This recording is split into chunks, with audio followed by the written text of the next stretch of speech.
Next part आपला आहे quadratic equation, topic number 2. यातला नेक्स्ट पार्ट आहे methods of solving quadratic equations. Methods of solving quadratic equations, ज्यामध्ये एकूण आपण 3 मेथड्स बघणार आहोत.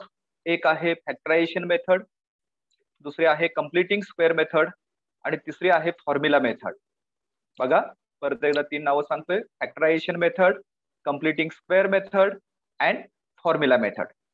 त्यातली आताच्या तासाला आपल्याला जी मेथड बघायची आहे ती आहे फॅक्टरायझेशन मेथड. आता फॅक्टरायझेशन मेथड यामध्ये प्रामुख्याने आपण याच्या अगोदर पॉलिनॉमियल्सचे फॅक्टर पाडलेले आहेत. त्या पॉलिनॉमियलच्या ज्या प्रकारे आपण फॅक्टर पाडत होतो त्याच प्रकारे आपण क्वाड्रॅटिक इक्वेशनचे फॅक्टर पाडणार आहोत. आता यामध्ये कोणकोणते पार्ट येतात तो भाग मी टप्प्याटप्प्याने सांगत जातोय. एक एक एक्झाम्पल घेऊन तो भाग कसा सॉल्व्ह करायचा आहे तो भाग मी सांगत जाणार आहे. पहिले एक एक्झाम्पल घेतोय फॅक्टरायझेशन मेथड सॉल्व्ह करण्यासाठी. फर्स्ट नंबरचा एक्झाम्पल घेतोय: 3y² is equal to 15y. 3y² is equal to 15y. आता यामध्ये जर प्रामुख्याने तुम्ही बघितलात तर हा बायनोमियल क्वाड्रॅटिक इक्वेशन आहे, कारण 2च टर्म आलेले. आता 2 टर्मच्या बाबतीत आपण 2 प्रकार बघणार आहोत. त्यातला हा पहिला प्रकार मी आता तुम्हाला सांगतोय. बघा, यामध्ये दोन्ही टर्म्स एका बाजूला करतोय, स्टँडर्ड फॉर्म करतो. म्हणजे हा मिळेल तुम्हाला 3y² minus 15y equal to 0. Equal to 0. आता कोणत्याही पॉलिनॉमियलचे जेव्हा आपण फॅक्टर पाडत असतो तेव्हा पहिली स्टेप्स असते कॉमन काही आहे का बघणे आणि ते कॉमन बाहेर काढणे. आता इथे 2 टर्म्स आहेत म्हणून ही फर्स्ट टर्म, ही सेकंड टर्म, या दोघांमध्ये कॉमन आपल्याला काहीतरी दिसतो. पहिल्यांदा संख्येमध्ये आपण चेक करतोय, नंबरमध्ये इथं 3 आहे, इथं 15. 3 आणि 15ला भागणारी संख्या ही आहे 3, म्हणून 3 हा त्यातला कॉमन आहे, म्हणून 3 मी बाहेर काढला. तसाच y² आणि इथं y आहे, ह्या दोघांमध्ये सुद्धा y आपल्याला कॉमन दिसतोय, म्हणून y मी बाहेर काढला. ब्रॅकेटमध्ये पहिला 3y² यातून 3y बाहेर आलाय, 3 ला बाहेर आलेला आहे, आणि y² यामधून y बाहेर आलेला आहे. y² यामधून y बाहेर आलेला आहे. म्हणजे इथं पहिल्या टर्म मध्ये जो शिल्लक राहील तो शिल्लक राहतो y. ही मिडलचं साईन आहे तसं मायनस. आता 15y आहे, यातला y तर बाहेर आलाय आणि या 15 मधला 3 बाहेर आलाय. याचा अर्थ या 3 न 15 ला डिवाइड करतात. 3 न 15ला भागायचंय आपल्याला. डिवाइड केलं तर आन्सर राहिलं 5, विच इज इक्वल टू 0. आता याच्यामध्ये 2 फॅक्टर आहेत. एक फॅक्टर आहे तुमचा 3y आणि दुसरा फॅक्टर आहे y-5. आता या दोघांचा प्रोडक्ट 0 येतो. याचं मिनिंग असतं या दोघांपैकी कोणी ना कोणी 0 असला पाहिजे. कारण उत्तर जर 0 येणार असेल गुणाकारात मध्ये तर त्या 2 संख्येपैकी एक संख्या ही 0 असते. त्या नियमाचा वापर केला म्हणून यातला 3y हा एकतर 0 असेल, म्हणजे 3y इक्वल टू 0 मिळेल. और दुसरा जो फॅक्टर आहे तो आहे माझा y-5, हा असेल 0. एक तर 3y इज इक्वल टू 0 असेल किंवा y-5 इज इक्वल टू 0 असेल. म्हणजे या दोन्ही फॅक्टरचं कंपॅरिझन आपण 0 बरोबर केलं. यानंतर इथं मला y ची व्हॅल्यू काढायची आहे, म्हणजे 3 RHS ला घेऊन जातोय, म्हणजे मला मिळेल therefore y is equal to 0/3. Same पद्धतीने इकडच्या बाजूला हा -5 RHS ला जाईल, म्हणजे हा इकडे मिळेल y इज इक्वल टू +5. आता याची व्हॅल्यू मी फाइंड आउट करतोय. Therefore y is equal to 0/3. 0 ला कोणत्याही नंबरने डिवाइड केलं तर आन्सर मिळतं मला 0. म्हणजे y is equal to 0 equal इकडचं आहे तसंच आहे, सॉल्व्ह करून झालेला आहे y इज इक्वल टू 5. म्हणजे 0 and 5 is roots of this quadratic equation. हे लास्टला मी रूट्स किंवा सोल्युशन म्हणणार आहे. आता इथं एकाच व्हेरिएबलची व्हॅल्यू आहे म्हणून आपण वापर करतो कर्ली ब्रॅकेटचा. इन कर्ली ब्रॅकेट आन्सर आलेला आहे पहिलं 0 आणि दुसरा रूट आलेला आहे 5. Curly bracket complete. हे झालं आपलं फॅक्टरायझेशन मेथडनं बायनोमियल चे फॅक्टर कसे पाडतात याचं एक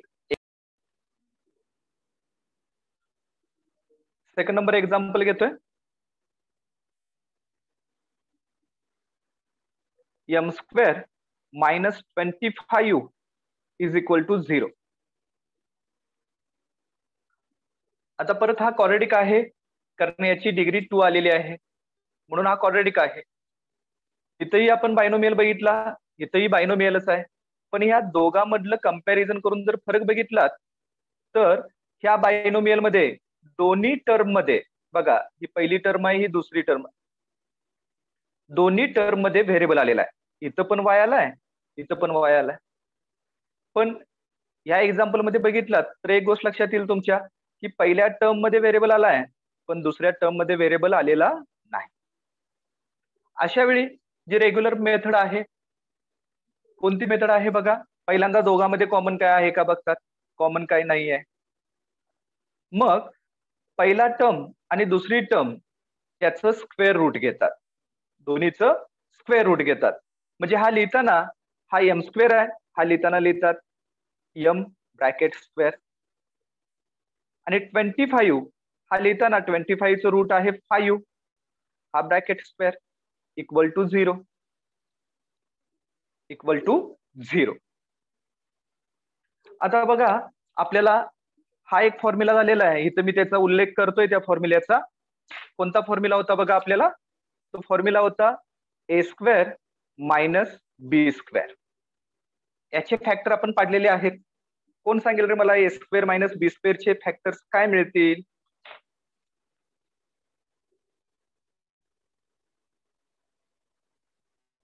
हा श्रुती. पहिल्या ब्रॅकेट मध्ये ए प्लस बी, दुसऱ्या ब्रॅकेट मध्ये ए मायनस बी. बरोबर आहे. पहिल्या ब्रॅकेट मध्ये ए प्लस बी मिळेल आणि दुसऱ्या ब्रॅकेट मध्ये मिळेल ए मायनस बी. म्हणजेच ह्या ठिकाणी आपण काय करत असतो की पहिल्या ब्रॅकेट मध्ये जेव्हा घेतो तेव्हा इथले जे आहेत first term plus second term, पहिली टर्म प्लस दुसरी टर्म आणि पहिली टर्म मायनस दुसरी टर्म. आणि ह्याच फॉर्म्युल्याचा वापर मी याच्यासाठी करतोय. बघा इथं स्क्वेअर आहे, इथं स्क्वेअर आहे, दोघांच्या मध्ये मायनस आहे. म्हणजे याचे जेव्हा मी फॅक्टर पाडणार आहे तेव्हा पहिल्या ब्रॅकेटमध्ये ह्या दोघांची ऍडिशन, म्हणजे पहिल्या ब्रॅकेटमध्ये मिळेल मला एम प्लस 5 आणि दुसऱ्या ब्रॅकेटमध्ये मला मिळेल M minus 5, bracket complete equal to 0. आता इथं मला ब्रॅकेट म्हणजेच फॅक्टर मिळाले. पहिला फॅक्टर मला मिळाला एम प्लस 5, दुसरा फॅक्टर मिळाला एम मायनस 5. आता या दोन्ही फॅक्टरचं कंपॅरिझन मी करतोय 0 सोबत, कारण दोघांचा प्रोडक्ट परत 0च मिळाला आहे. म्हणून देअरफॉर इथं मिळेल मला एम प्लस 5 इक्वल टू 0 और एम मायनस 5 इक्वल टू 0. आता मला एमच्या व्हॅल्यू काढायचे आहेत. हा प्लस 5 RHS ला नेतोय. Therefore m is equal to minus 5 और हा -5 RHS ला नेतोय म्हणजे हा मिळेल एम इज इक्वल टू 5. म्हणजेच आपल्याला सोल्युशन इन कर्ली ब्रॅकेट पहिलं सोल्युशन आलेलं आहे -5 कॉमा दुसरं सोल्युशन आलेलं आहे 5. आपला आन्सर संपलेला आहे. ह्या दोन प्रकारे आपण बायनोमियल याचे फॅक्टर पाडू शकतो. असे दोनच प्रकार बायनोमियल मध्ये आहेत. दोघातला फरक परत एकदा व्यवस्थित लक्षात घ्या. पहिल्यामध्ये आहे तुम्हाला दोन्ही टर्म मध्ये व्हेरिएबल आलाय, दुसऱ्यामध्ये मात्र दोन्ही टर्म मध्ये व्हेरिएबल येत नाही. जेव्हा दोन्ही टर्म मध्ये व्हेरिएबल येत नाही तेव्हा पहिल्याचं रूट घ्या, दुसऱ्याचं रूट द्या आणि आन्सर आपण मिळवू शकतो. दोन्ही एक्झाम्पल लिहून घ्या ते.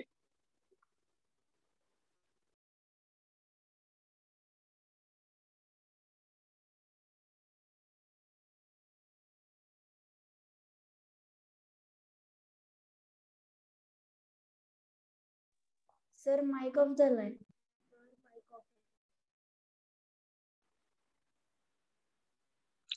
बघा थर्ड नंबरचं जे एक्झाम्पल आहे ते ट्रायनोमियलचं मी घेतोय. 3x² first term, x second term, -10 third term. आता या प्रकारची एक्झाम्पल आपण प्रामुख्याने इयत्ता 8वी मध्ये सॉल्व्ह केलेली होती. कशा प्रकारे करतात बघा, यामध्ये फर्स्ट टर्मचा कोइफिशियंट आणि लास्ट टर्म ह्या दोघांचं मल्टिप्लिकेशन करण्यात येतं. म्हणजे 3 × 10 दॅट मीन्स 30 आणि तो मिळेल मला -30. कारण लास्ट जी टर्म आहे त्याचं साईन देण्यात येतं -30. आता हा फॅक्टरायझेशन आपल्याला आठवत असेल 8वी मध्ये आपण केलेला होता. आता आपण 2 नंबर असे शोधतो की ज्यांचं मल्टिप्लिकेशन 30 मिळतं. इथं लिहितोय समोर मल्टिप्लिकेशन हे मला मिळेल 30 आणि इथं मायनस आहे म्हणून सबस्ट्रॅक्शन हे मला आलं पाहिजे मिडल टर्म. मिडल टर्मला एक्सचा कोइफिशियंट इथं काहीच दिसत नाही आहे, म्हणजे तिथं असणार आहे 1, म्हणजे इथं आपल्याला मिळेल 1. असे 2 नंबर्स आपण शोधणार आहोत की ज्यांचं मल्टिप्लिकेशन 30 येतं आणि सबस्ट्रॅक्शन 1 येतं. कोणते नंबर असतील रे? की ज्या दोघांचा गुणाकार 30 येतो आणि वजाबाकी 1 येते. ऐश्वर्या 6, 5. बरोबर, ते 2 आहेत 6 and 5.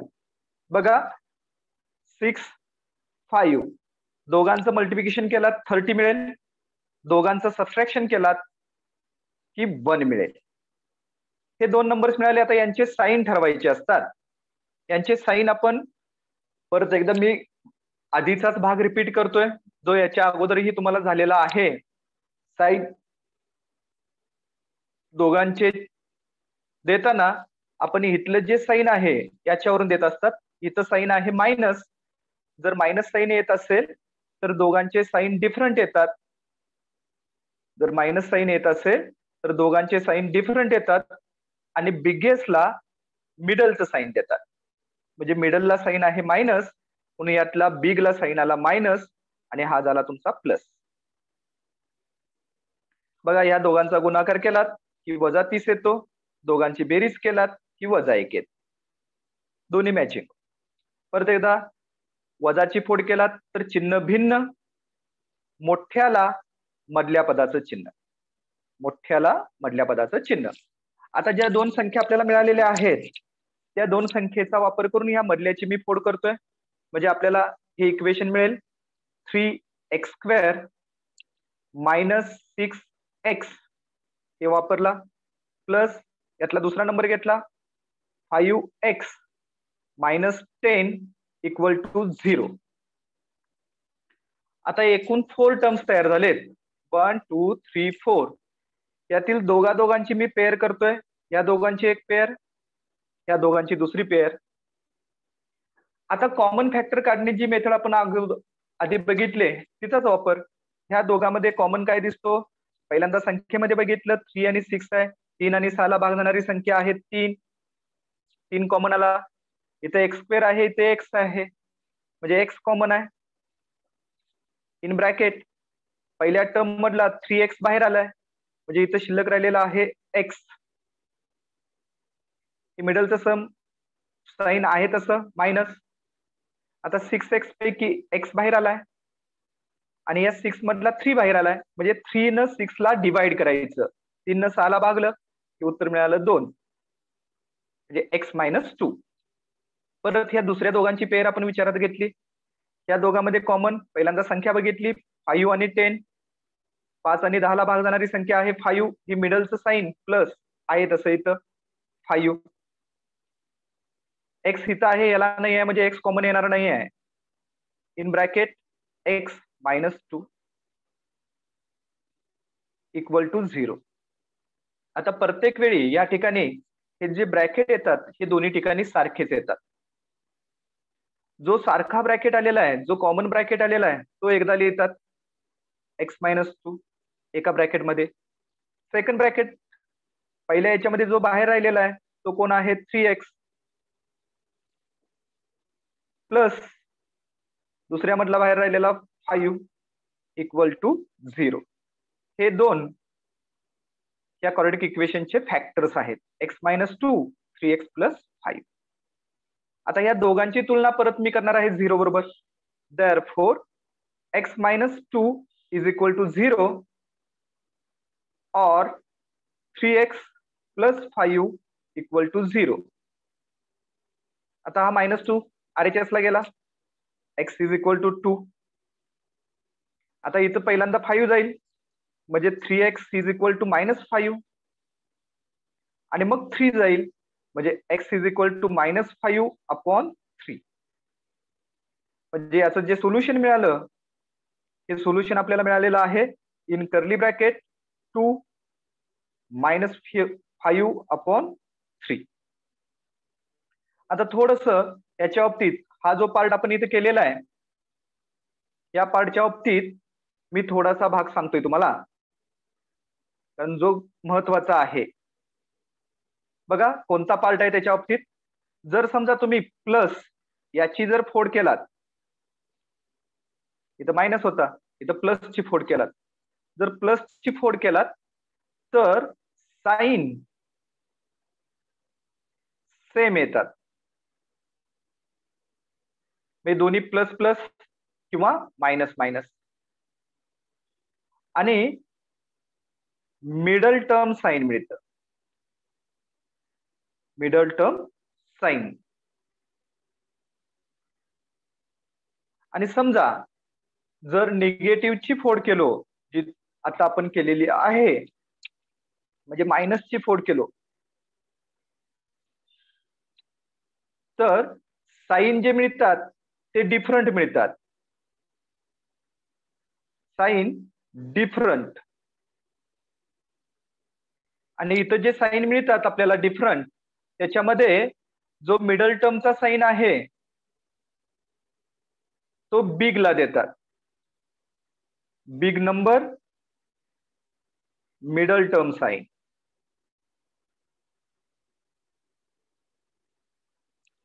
मिडल टर्म साइन आपल्याला मिळत असतं. आता या ठिकाणी आणखीन एक गोष्ट लक्षात ठेवण्यासारखी आहे, की म्हणजे इथं जो पार्ट मी लिहिलेला आहे तो मल्टिप्लिकेशन आणि सबट्रॅक्शन म्हटलं. इथं जर मायनस आला तर इथं सबट्रॅक्शन मिडल टर्म, आणि जर प्लस आला तर ऍडिशन मिडल टर्म. प्लस आला तर ऍडिशन मिडल टर्म, मायनस आला तर सबट्रॅक्शन मिडल टर्म. त्या प्रकारे आपण ट्रायनोमियल याचे फॅक्टर पाडणार आहोत. बघा 4th नंबरचं एक्झाम्पल इथं 1 आहे, इथं 54. दोघांचं मल्टिप्लिकेशन केलात तर प्लस 54 आला. आता इथं मला मल्टिप्लिकेशन पाहिजे 54 आणि इथं प्लस आहे, म्हणून इथं ऍडिशन पाहिजे. मिडल टर्म आहे 15 म्हणजे 15. दोन संख्या की गुणाकार 54 आणि बेरीज 15 येते. त्या संख्या आहेत 9 आणि 6. दोघांची चिन्ह समान येणार, कारण प्लसचा आपण फोड केलोय, म्हणजे हा पण मायनस होईल, हा पण मायनस. मायनस मायनस आलेला आहे मिडल पासून. यानंतर जेव्हा इथं कोइफिशियंट 1 असतो तेव्हा तुम्ही याचे डायरेक्ट फॅक्टर लिहू शकता. ते लिहिताना यातला व्हेरिएबल वापरतात x आणि यातली पहिली संख्या घेतात -9. परत दुसऱ्या ब्रॅकेटमध्ये परत व्हेरिएबल वापरतात x आणि यातला दुसरी संख्या घेतात -6 इक्वल टू 0 मिळेल. आता या दोघांची तुलना फक्त आपल्याला करायची आहे 0 बरोबर, म्हणजे x -9 इज इक्वल टू 0 और x -6 इज इक्वल टू 0. आता -9 RHS ला नेतोय, म्हणजे x इज इक्वल टू +9 आणि -6 हा सुद्धा RHS ला नेतोय, म्हणजे x इज इक्वल टू +6.